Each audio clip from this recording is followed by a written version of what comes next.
This is TJ Wilson, aka Tyson Kidd, and you're listening to Stu's Wrestling Podcast.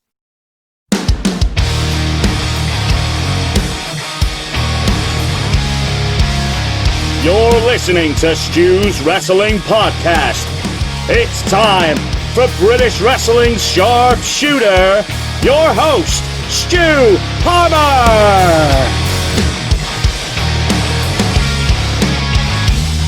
Warm welcome, it's episode 65 of Stu's Wrestling Podcast, and what a fitting way, we're back in the UK, and it's wrestling royalty in UK terms to me. It's Mr. Dean Allmark.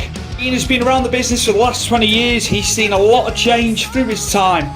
Mainstay with Brian Dixon's All-Star Wrestling for 20 years. He's seen it all, he's seen some great guys pass through over the years. Legends like Jake the Snake Roberts, Earthquake, Marty Jannetty, Tatanka, they all came through All-Star way back when. He had some great stories about where his career has taken him worldwide. He wrestled in TNA and he wrestled some of the AAA guys. You get to hear about that. You'll also get to hear about his time in Japan. He's done 3 tours of Japan and he's got some great stories, especially wrestling for Wrestle One. Dean has trained some top stars over the years. He doesn't just wrestle, he trains guys. He's trained Toni Storm, and look at the success she's had in WWE in more recent times and across the independents worldwide, and Xia Brookside, but to name a few. We talk more current times as there hasn't been much wrestling going on, and we talk about Dean finding meditation through a tough time through the pandemic. So, without further ado, my guest for episode 65, UK Wrestling Royalty, it's Mr. Dean Allmark. Enjoy. We are back in the UK. UK guests. This is what I like. I've had a lot of Americans on in more recent times. And it is UK Wrestling Royalty in my mind. It's Mr. Dean Allmark on Stu's Wrestling Podcast today. How's it going, Dean? Yeah, it's going good, thank you. How are you? All good, mate. All good. Right, first things first. Before I get into wrestling, I've been asking more current stuff. How has it been during the pandemic for you, mate? With me, it started off bad, but now I feel like it was actually a good thing. I guess you're looking for a quick answer straight away. So yeah, it's just been a bit of a journey. In what respects? So after wrestling full time for 20 years, and then that's suddenly been taken away from me. And then the gym being taken away and my wrestling school being taken away, kind of everything was taken from me and things were kind of like slowed down and simplified. And at first I didn't really handle it very well. And I'll be honest, like with it being summertime and nothing else to do, I was just getting pissed every day. I'm laughing. I know it's not, but it's just, yeah. So yeah, and I thought it was all good. But obviously it wasn't. And basically I was drinking to like numb the feelings that I was going through. And then over time, because everything's kind of been stripped back, I've kind of had some guidance from like the universe, and I've been meditating a lot. I've been meditating like every night. Obviously the gym's opened back up, which helped a lot. But yeah, I've just got this feeling now that at the end of last year, I was kind of feeling a bit burnt out with wrestling after doing it for so long. And I just feel like I'd done everything that I could possibly do in wrestling at that point. And now after all this break, I feel like with this new attitude I've got, and I'd say, I don't want to use any like buzzwords or anything, but with this guidance, I feel like instead of being at the end of my journey, I'm now at the beginning of my journey. And it's the beginning of like a new journey as a new person. So yeah, it's been a journey. That's how I'd describe this year. It's been a bit of a roller coaster. It started off really bad. I was in a bit of a bad place. Probably the lowest point of my life, to be honest, during lockdown. And then, and now I feel like I'm at the best place of my life, which is absolutely insane. So, yeah, things have totally turned around. So it's almost like you had to go there to get where you are now with it. Yeah, definitely. And because I've had time to think and everything's been slowed down, I'm not thinking about okay, I've got this booking this weekend. I've got like 10 shows this week. You know what I mean? Everything's been slowed down. I've kind of like found myself. I've had time to think. And yeah, the more I think about coincidences that have happened in my life, the more I realize that those coincidences were actually signs. And yeah, I just feel like everything happens for a reason. And without this enforced break, I wouldn't have had a break to think about this sort of stuff. I would have just been doing 250 matches this year. You know what I mean? Like normal. So yeah, everything happens for a reason. And I think it might have been the rest that I needed. Dean, I'm going to go way back now. When did wrestling training begin for you? The origins of you starting out on the road? So wrestling training for me started in 1999 in my hometown of Stoke-on-Trent. And basically what happened there was, I'm talking about coincidences now. What I like to say about this one, I like to say that wrestling came and found me. I was training my friend Robbie Dynamite had been training at a gym in Hanley, and it was in a building that had 3 floors, and the gym was on the 3rd floor. So I joined that gym in like July time, just after I left school when I was 15. And in about August, September time, a wrestling school actually opened on the 2nd floor, which was absolutely insane. In 1999, there wasn't really many wrestling schools around the country. There was no internet, so I couldn't really search for any. So the fact that a wrestling school just opened up in that building was absolutely insane. How tough was it in the beginning, Dean? Like, you know, learning your way around the ring and stuff like the early days of it. So the early days, so the very first session, we turned up, and it was just a matted room, probably about 15 foot by 10 foot maybe. And that first day, there was 50 people turned up for this opening session, all guys. And basically what they did, the trainers there, was they paired us up and they made us submission grapple each other until you tap somebody out. And then you moved on to another partner, submission grapple with them. And pretty much for the first day, it was basically rolls and submission grappling. That was the first day. So we turned up the second day, and there was probably about 15 people there out of the 50 that had been the day before. And on the second day, I think Keith Myatt turned up. And that day we kind of went more over like the pro wrestling stuff, like wrist locks and bumps and that sort of thing. But to be honest, like I used to do it 3 hours on a Tuesday night and 5 hours on a Sunday in this matted room. And I absolutely loved it. Loved it from the very start. Like I had a job in a factory at the time, and all I could think about was getting to wrestling training and just wrestling. That's some hours, that, over 2 days. I bet you would have wanted to, have done it every day if you could have done. Yeah, oh yeah, for sure. Even though like the room that we were in, it was single pane windows, and in the winter time, like you could see your breath in front of you, and you're there like getting thrown about on these mats. But it definitely made you tough, but it was really enjoyable. I think on like the timeline for you now, I'm going to ask, when was the first match from training to first match, the length of time? Because obviously it differs from person to person. So it'd be interesting to see when you've got the first match. So we started training mid-99 and actually had my first match in January 2000. Who were you up against? One of my trainers, Chris Curtis. He was, it was his school that I was training at, and he gave me the opportunity that night. And I always say about my first wrestling match, it's because I do remember quite a bit of like wrestling, but that first match was pretty much in like super fast forward, going back to the VHS tapes, super fast forward, like from the beginning to the end. And yeah, it just flew by. Yeah, I can't really remember much about it, to be honest. It was in a little working men's club in Longton, which is in Stoke. Yeah, and that was my first match. So I was away from there. When were you like on the road doing it then? Like, all a lot of the time? When did that come to be, where you were getting booked, various places? So we were training at this school Tuesdays and Sundays, and they had one show every month. And then what happened is, about a year and a half later, I got made redundant from my factory job. I was never going to quit it. My dad would have killed me. But Robbie Dynamite, my best friend, and Kid Cool had started wrestling for a company called All Star Wrestling. And we always used to go to Hanley, Victoria Hall and Hanley, and watch the shows when they used to come every month.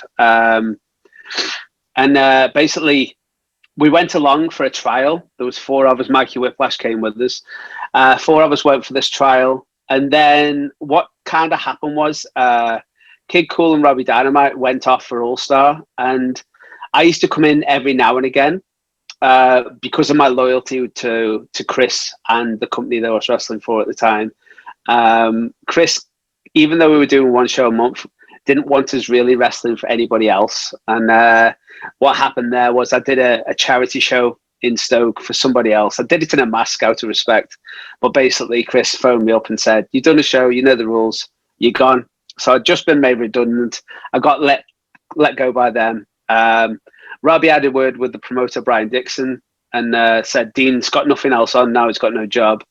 So Brian was like, "Okay, bring him along." And from there on, I was on the camps, and it was like 7 shows a week for every week of the year. Pretty much, it was like from April to November, I think the season was. So in them months, you were guaranteed like 7 shows a week. And then, because the shows were like midday shows, if there was a show, like a town show, like at nighttime, which was quite local, you go along and do that show as well. So yeah, for a 16, 17-year-old kid like me, it was just like a dream come true. I was just traveling the Butlins holiday camps and then doing all these spectacular venues like Croydon, like Fairfield Halls and places like that. It was just the dream. Like the frequency of having matches, man. I mean, when you speak to these young lads now, if they could have been doing that many shows, so young in your career, I bet it was just incredible. It was, and what I do say a lot to people now is like, I kind of feel sorry in a way that there isn't as many shows as there was back then, because a lot of kids these days, they'll have like a full-time like job, like a real job. They'll finish like on a Friday, and then they'll drive straight to a show. They'll do the show, and then they'll come back and they'll be like, "Oh, like I'm a wrestler now. That this is the wrestling experience." But to me, like the wrestling experience is like jumping in a people carrier with a bunch of wrestlers and like going on the road for a couple of weeks and not coming home. You know what I mean? Or like in them days, it was just months before I'd get back home to my mum and dad's. It was just you leave with no money and you come back with no money, but you'd have the greatest time going. Did you miss home, or were you quite happy being on the road for that length of time? No, I was just enjoying it because, as I said, like the shows were midday shows, so it was an early start. It was 7 o'clock breakfast. You do the ring at 9 o'clock. The show was at midday. You take the ring down, and then you drive to the next Butlins holiday camp. Me and Kid Cool would sleep in the car. Brian would let us sleep if we travel with him. He likes the peace. He just puts the heating on full. He has his radio too on, just to knock you out, just so you don't talk to him. So, which was fine for us. So we'd sleep for like 4 or 5 hours. We'd get there, we'd shower, and then we'd go out to the club, which was on the camp, which was Jumping Jacks. And then we'd be awake all night then. We'd go for breakfast at 7 and do it all again the next day. So it was the only sleep that we had was in the car in them days. Who was around that time at All Star? Who were you getting in there with at that time? So at that time, you had 2 teams basically. You had us, that was like the holiday camp team, and then you had the town show team, which if Brian would always have like the big Americans. Like on the house show team, there was like Jake the Snake, Earthquake, Marty Jannetty, Tatanka, all these guys that like I'd grown up watching were on like the town shows. So when we did the town shows, I was like, oh, just walking in the dressing room with all them guys, it was just insane. And then you had us like on the holiday camp team. You had like me, Robbie Dynamite, who was my best friend since we were like 6 years old. We lived like 10 doors away from each other. Kid Cool, who actually went to the same high school as we did. And then at first, the fourth spot on the show, because there was just 2 singles matches on the holiday camp at that point. So it was normally a guy called Chris Diamond, and that was our little team. We had the Midge, who was the referee, and he drove the ring van around from camp to camp. And that was our little team. And then after about 6 months, a year, James Mason came on the team. He became the 4th member. He'd obviously, at that time, he'd spent a lot of time in Japan, and then he was wrestling for a promoter called Scott Conway. Yeah. And then he jumped back on the All-Star team. And it was when he joined the team, that's when I really started learning stuff then. I remember one of the first days I met him, Brian put me on with him in Torquay, which was like a town show. And we went in there and did like a 20-minute draw. And I think from that day forward, like James kind of took me under his wing and basically taught me everything there, like that I needed to know about British wrestling. Anybody that's ever been in the ring with James will tell you how good he is and how good he is at leading a match. So yeah, I was very fortunate to come across James at that point. What were the American guys like? Were they easy to get along with? Could you ask them anything? Was it? Yeah, the American guys were great. Jake the Snake, when he was here, he was a bit messed up. He was going through a bit of a hard time. But like Pierre News Avalanche, he was Avalanche for All-Star, but in WCW he was Pierre News. He was always one. He was always having a crack with us and playing ribs and stuff like that. He was probably like one of the nicest Americans, and he obviously ended up moving here, and I ended up being on the road with him for years. But yeah, to be honest, whenever the Americans have always come over, they've always been super nice. I can't think of one American that I haven't got along with. I just thought I'd ask. I think what I hear of lads in the business now, some guys don't go for advice. Like the old school ideals from you guys is always go and ask these guys, don't be afraid. And I think some guys, some of the younger ones I've had on, I think sometimes they're a bit hesitant to go up to these guys, for advice. I think, maybe. Well, on the All-Star team, it's a little bit different because you're in a car with these guys, traveling to the venue. You're going out to eat all together. You go in the gym together. You go to a hotel all together on a night out and stuff. So it's a little bit different, and because you got all that time, you can kind of like go to people and pick the brains over like breakfast and stuff, as opposed to like an indie show where you turn up.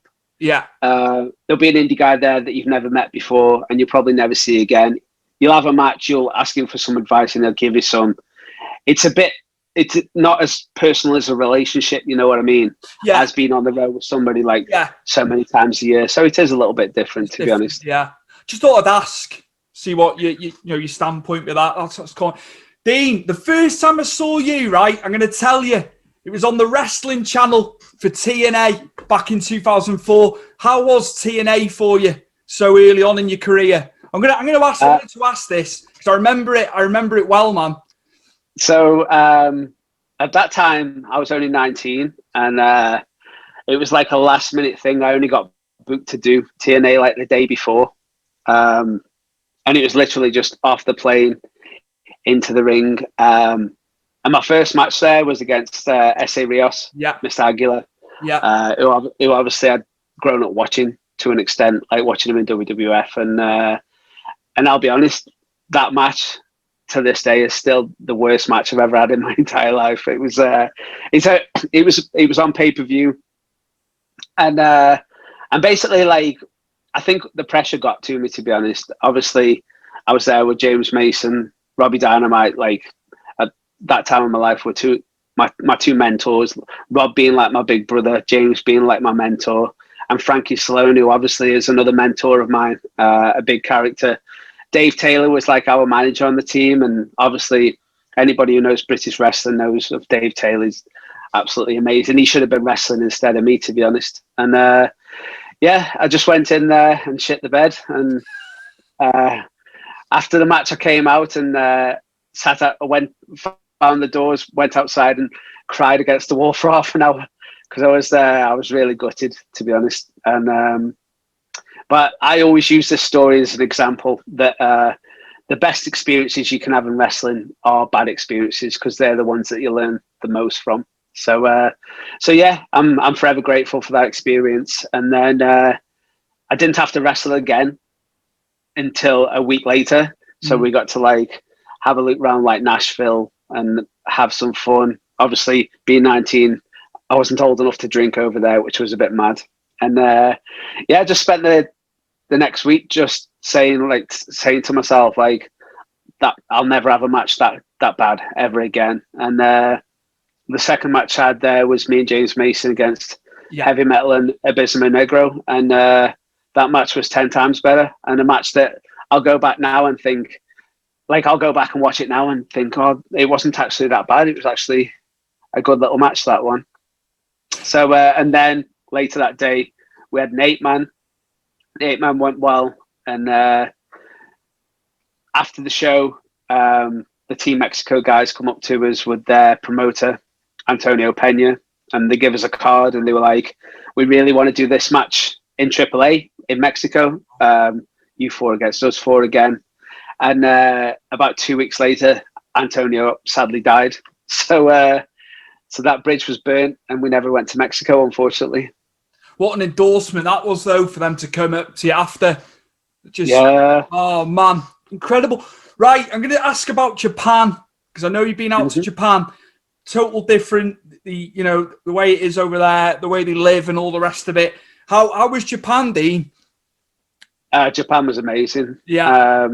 I went there, I've been there 3 times now, and my first time was in 2014. And yeah, it was just the first time I was there, I was stuck in a hotel in Kawasaki by myself, and kind of left to fend for myself. And even though I was there by myself, I just absolutely loved it. I'd go out the hotel, go for a walk, go for a wander, not too far because I know I'd get myself lost. But yeah, just absolutely loved the culture, loved the place. My match there went down really well for Wrestle One, and yeah, it went really good. I don't think anybody was expecting it to go that well. And after the match, everybody was saying how good it was. So I went back there again in 2016, got to wrestle Minoru Tanaka on that tour, and then went back the year after, 2017 as well. So yeah, it's been absolutely fantastic. I think the door's still open there, so hopefully I'll be back there again soon. I hope you get back out there, man. How does it differ with the crowd? Because they're more observant there and quiet, aren't they? How was it for you wrestling in that environment where we're very vocal over here, aren't we? America, quite the same, but they're more observant, aren't they, the Japanese? Yeah. When I was growing up, like me and Robbie, we used to go to Manchester on the train, and in the town square of Manchester, there was an arcade, and in this arcade, there was the tape traders. So we went in there, and it was just a shop, wall to wall, with VHS videotapes, and they had catalogs on the table, on the counter, sorry, where you could go through what was on every tape, all the matches, how many stars it was. And Rob used to get matches from like Mexico, British wrestling tapes, matches from Germany. He used to get all these tapes, and the only tapes that I used to get was Japanese wrestling. Japanese wrestling was my number one. I used to get like FMW, New Japan, All Japan, and my personal favorite was Michinoku Pro. To this day, like, I meet people and they've never seen Michinoku Pro, and I beg them to watch Michinoku Pro from the mid-90s. Absolutely amazing stuff. So with me being such a big fan of Japanese wrestling, especially of like the juniors and Michinoku Pro, like the smaller guys, I kind of wasn't surprised when I was in that environment, because I was like, this is just like the tapes that I grew up watching, you know. Yeah. And I just feel like when I'm wrestling in Japan, like I'm at my most confident. The crowd there is so respectful, and they react to the good stuff that you do, and they all react at the same time. And it's kind of fun getting that reaction from them. And yeah, it's not weird at all. I actually feel more at home in Japan than I do in this country in every respect. So yeah, I just get the culture. I get like I've seen that many Japanese wrestling matches that nothing's a shock, and just the atmosphere is something special. I say I wasn't surprised, but like when I was in there, I was like, wow, this atmosphere is something else. I absolutely love wrestling in Japan.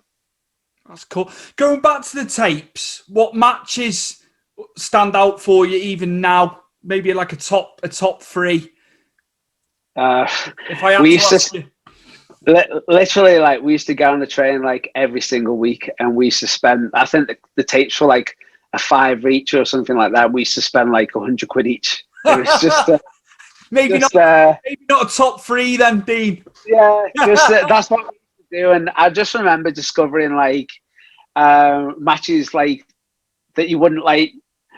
They would like shock me. I was just like, oh, here's Sabu against Hayabusa. You know what I mean? I was just like in FMW, I was like, this is insane. And then coming across like the Headhunters, who were a big, gigantic like tag team, and just finding like the King of Death tournaments with like Cactus Jack and stuff like that. Obviously, the wrestling that I'd always watched was like going to Rill, watching like British wrestling shows with Rob, going to Vicky or watching the British wrestling, watching WWF. You know what I mean? WCW.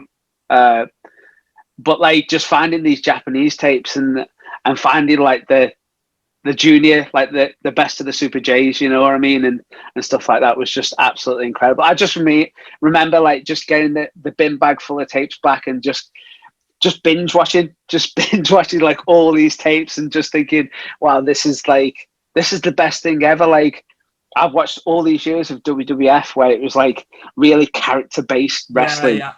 and now I've got all these tapes of like really, really good professional wrestlers who are like really technical and discovering like Dean Malenko for the first time and thinking, oh wow, like he's different than WWF wrestlers, you know what I mean? It was just it really was like a special time in my life. The kids have got it easy now with the technology. This is what I always tell them. I tell my students, I say you've got no excuse for not watching wrestling. We used to travel to Manchester to get all these tapes and spend £100. You got YouTube at your fingertips. I bet you wouldn't trade it for the world, though, doing that, then going to Manchester, just having it in your hands physically, and then definitely taking it home and watching it. When you've had the best of both worlds, that's like the best, and people my age will understand this, you know what I mean? And I think tape traders and that sort of thing, that was like a special time in wrestling that you'll never get back now because of the internet. So I definitely wouldn't trade it. I'm going to ask you now, you were saying about training guys. I want to ask you about training. Tips for guys that want to get in it. And some of the guys you've trained that have gone on to do pretty well. Maybe that's what I'd like to ask you. Yeah. Obviously, like I said, like in 99, for me, it was lucky that wrestling school came along because back in them days, there wasn't many about. Whereas now you got the internet, there's probably a wrestling school like just down your road, you know what I mean? You're probably not even, wherever you are in the country, you're probably not 10 minutes away from one. So it is pretty easy now. Make sure that when you go to a wrestling school, you find out as much information about that wrestling school as you can. Find out who the trainer is, where that trainer's been, how long they've been wrestling for, and basically like how experienced they are. You know, you got Wikipedia now, so you can check them out. See where they've been. I've been really lucky with the students. I've been teaching since 2006, and I've had some absolutely cracking students come through. And people like Tyson Taylor, who now I met in 2006, and to this day he's like my best friend. He lives just around the corner from me, and we travel on the road together. And he's just a cracking lad. And without that wrestling school, I wouldn't have met people like that, you know. And you got people like Toni Storm who moved here from Australia to train with me, and now she's in NXT, like just ruling it, you know, proper smashing it over there. And Zaya Brookside on NXT UK, the same thing. She moved up about 10 minutes away from where the wrestling school is, and she's absolutely smashing it now. And just so many pros like Ringo Ryan, who moved to I nearly said Australia, New Zealand. He's teaching over there, wrestling over there. So my students have kind of grown up and gone, like kids, and become full-time wrestlers, which is, for me, like coming from like the career I've had where I've been lucky enough to wrestle for 20 years as a full-time pro, to actually give that to other people to experience the things that I've experienced is something that I'm very proud of, Do you watch much modern wrestling? And do you think modern wrestling gets unfairly criticised? I'm going to ask you that. I think there's a lot of critique from people. I think unfairly.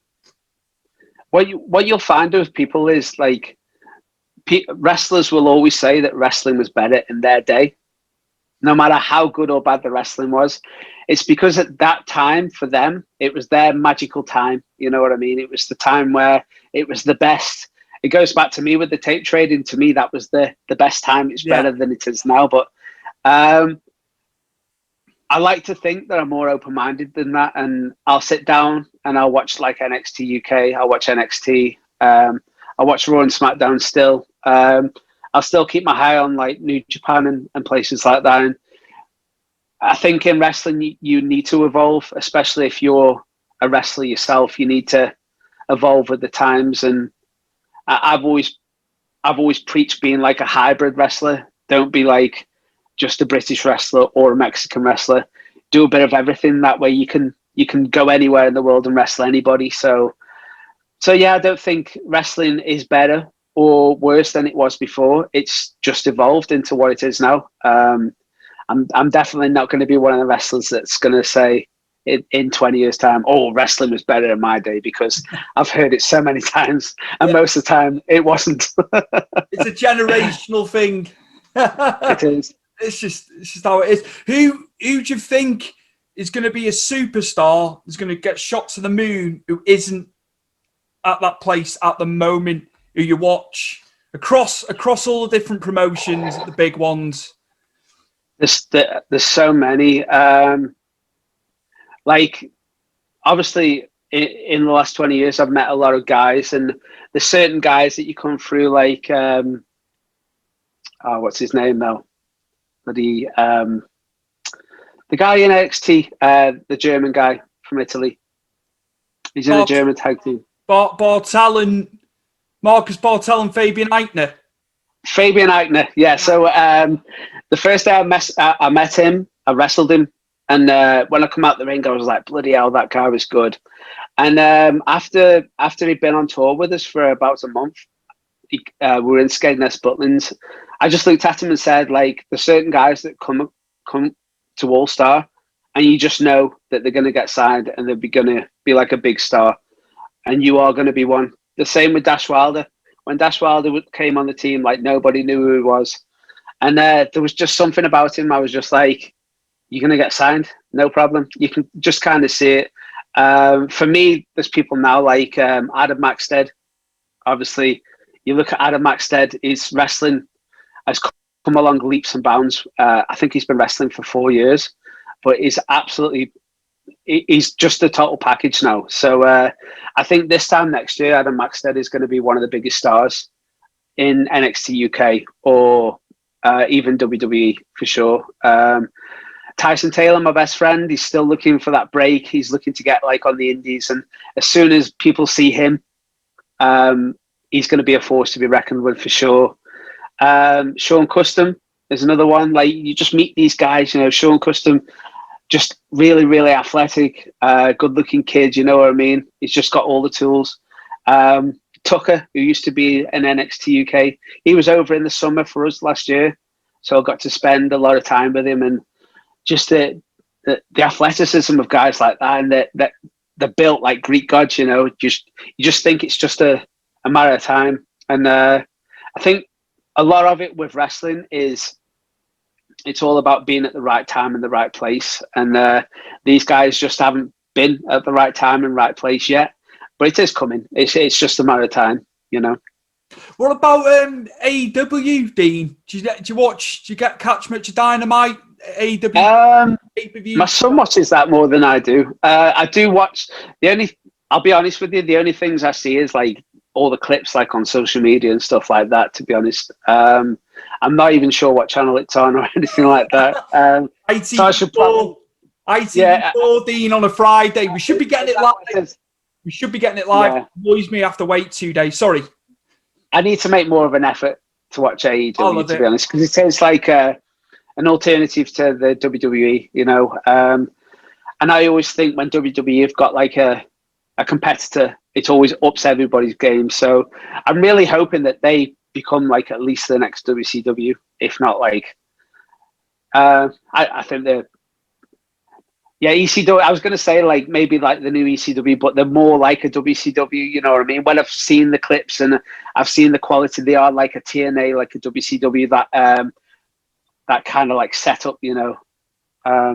So hopefully, I'll catch more of them. But yeah, I do love like half the guys on the shows there I've wrestled before, and I've got friends there. You know what I mean? So and obviously the Young Bucks, I've always been a big fan of them too. So it's always seemed to me like wherever they went, kind of the money followed. You know what I mean? So yeah, hopefully, I think they're still building now, but they will, especially when the crowds start coming back. They'll definitely be up there for sure. To see the roster depth now to where it was when they started it up last year, it's just incredible. I know they've taken some guys from WWE and that gets highlighted in the news and stuff, but it's the guys they've had from other companies, MLW, you know, Championship Wrestling from Hollywood, places like that. It's just, it's the depth of that roster. I love it. I'm very, very much into it. And I think the further they go with it, you know, it's going to get better and better. So, yeah, just thought I'd ask your thoughts on it. Mm-hmm. Yeah, I always find that as well. Like when I always bring up WCW and like the cruiserweights. And the thing that made them so good is you had all these cruiserweights from like all over the world that had got the experience from like all these different like territories, and you mix them all together and it kind of brings out something special. Whereas like sometimes you have companies like WWE kind of like they'll take somebody from scratch, you know what I mean, train them their way, and then you've got 100 guys who are kind of trained the same way, and you've kind of got all the same type of wrestlers, you know what I mean, and it kind of gets a little bit stale. But when you bring in guys from like all over the world and all these different places and then put them against each other, it tends to create something special, in my opinion. That's cool. Right, I'm going to ask you about Claw now. How much you're looking forward to Claw and getting it opened up? I know obviously at the moment it's a bit like you can't do anything, but you yourself and Dave Faulkner, how much you're looking forward to opening that up and getting you guys through? When Dave got in touch with me to be part of it, I was just absolutely made up. Obviously, at the moment, I'm only teaching once a week, 1 3-hour session at the All-Star Wrestling School. And basically what they're trying to do is like a full-time school, which gives me the opportunity to teach more. I get people asking me like, oh, can I come and stay? And I feel a bit bad saying like, oh yeah, just like catch a plane and stay in a hotel for like 3 hours of training with just me, you know what I mean? But if they can now with this Claw coming along, you've got like the opportunity to train with me for like a week or something like that. So, I think this is the new blood that British wrestling needs right now. And I just feel really excited about being part of it, to be honest. Obviously, Dave's a great lad, and anybody that knows anything about him knows how good he is at catch wrestling. He'll be teaching catch wrestling there, and I'll be definitely getting my students to attend his classes, because there's so much that you can learn from catch wrestling that you can bring over to pro wrestling, which will help you.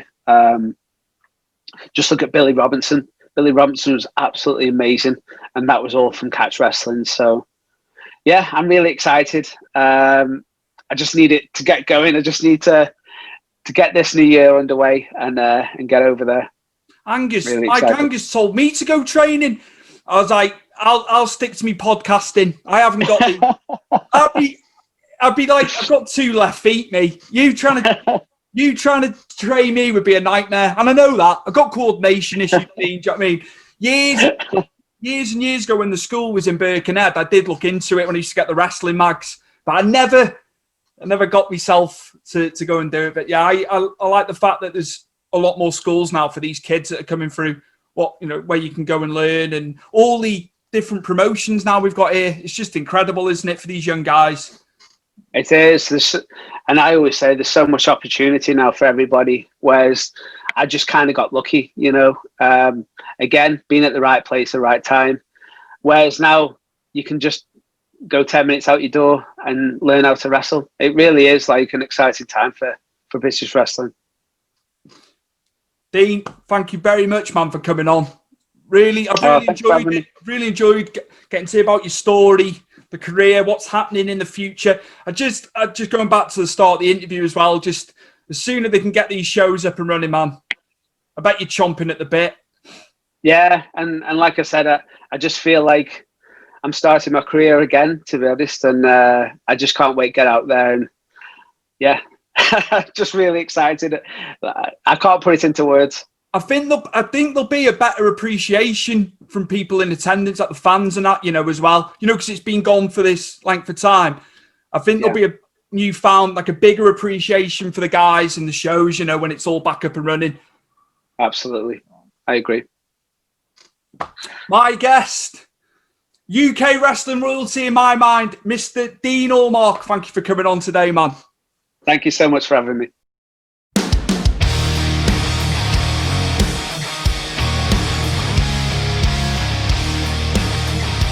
This episode is brought to you in association with Powered 4 TV, so go and check them out for anything wrestling related, old events, new events when we come out of COVID, podcasts, you name it, it's all there at Powered 4 TV, so find them across social media. I knew there was something up, and I could tell there was something wrong. From the moment that we met, your intention was a friend, you were stringing me on.